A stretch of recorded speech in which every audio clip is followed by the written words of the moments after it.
Au vu de la situation actuelle, possible que l'activité de mon entreprise ait été ralentie et que je doive rompre, mes contrats avec mes fournisseurs. Donc la Mhm. question, ça va être comment rompre, mes contrats avec ces fournisseurs? D'accord. Alors, là aussi, c'est à peu près la même problématique, si vous voulez, que celle qu'on a quand mon client veut interrompre mon contrat. Là, je suis dans le cas inverse. C'est moi le client et j'ai des problèmes avec mes fournisseurs et je veux rompre mon contrat. Là aussi, je vais me poser exactement les mêmes questions. Est-ce que c'est un contrat ponctuel? Est-ce que c'est un contrat qui s'étend sur des années ou des mois ou des années?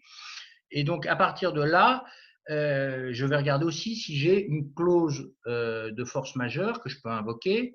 Si j'en ai pas, il y a quand même des possibilités d'invoquer la clause de force majeure, même si elle n'est pas écrite dans le contrat. Mais il y a beaucoup de gens qui ont des contrats qui sont très très mal ficelés. Je dirais que c'est à peu près 9 contrats sur 10 à l'international, quand c'est pas 10 sur 10, pour ne pas dire 10 sur 10, quasiment tous les contrats sont très mal ficelés. Et donc, on va regarder s'il y a des clauses de révision de prix aussi qui pourraient s'appliquer. Et donc, ce qu'on va faire, c'est étudier tout ça. Mais il faut bien comprendre que la clause de force majeure, vous pouvez l'évoquer en disant, voilà, moi, imaginons que j'ai une chaîne d'hôtels et j'ai commandé à Madrid un semi-remorque entier de fromage. Bien, ce semi-remorque entier de fromage, il doit arriver, mais moi, on me dit que vous devez fermer tous vos hôtels. Donc, moi, ça ne m'intéresse plus d'avoir ces fromages.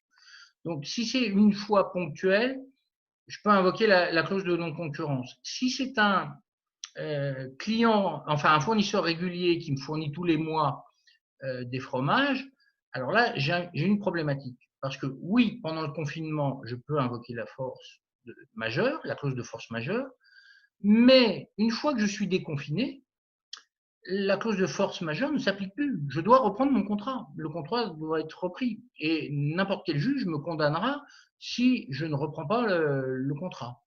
Et donc là, il y a une vraie question à se poser. Il faut pas, encore une fois, il ne faut pas faire le dos rond ou jouer à l'autruche.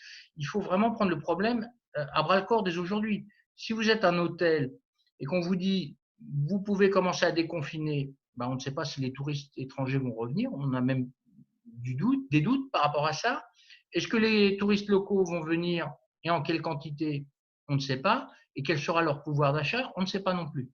Donc, je serai obligé, parce qu'il y a des confinements, parce que la situation qui crée cette force majeure a disparu, de reprendre mon contrat, alors que je ne sais pas si ma situation économique, si mes ventes vont être les mêmes qu'avant cette situation de force majeure. Et donc, j'encourage toutes les entreprises à, dès maintenant, à réfléchir à comment commencer à renégocier avec ses fournisseurs, de la même manière qu'il faut commencer à renégocier avec ses clients. Et après, on va aborder, je pense, dans quelques temps, il y a eu des questions sur les matières premières, etc. Cette crise qui va s'étendre, parce que derrière la crise du coronavirus, on avait donc, comme expliqué au début, on avait déjà une crise, une récession économique déjà avant le coronavirus. Le coronavirus amplifie, tout a été gelé, l'économie va être durement affectée. Et après cette crise, on aura une crise financière, une crise économique, peut-être une crise monétaire aussi.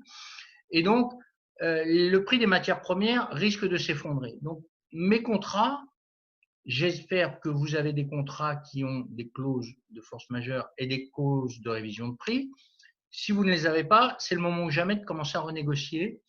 Si vous n'avez pas de clause de force majeure, ça s'appliquera, mais sachez que une fois que la cause de la force majeure s'arrête, vous êtes obligé de reprendre votre contrat. Donc, c'est le moment ou jamais de renégocier des prix, des conditions, voire un aménagement à l'amiable. Et encore une fois, il y a aussi des notions telles que le rapport de force avec vos fournisseurs. Si vous avez un fournisseur qui est une multinationale et que vous êtes une PME, les possibilités de négociation sont très très limitées. Vous êtes dans un rapport de force qui est très défavorable. Donc tous ces aspects-là sont à prendre en compte et vous devez vraiment étudier ça de manière très très pointue avant de prendre la moindre décision. Donc il ne faut pas faire le dos rond et il faut s'y préparer dès aujourd'hui.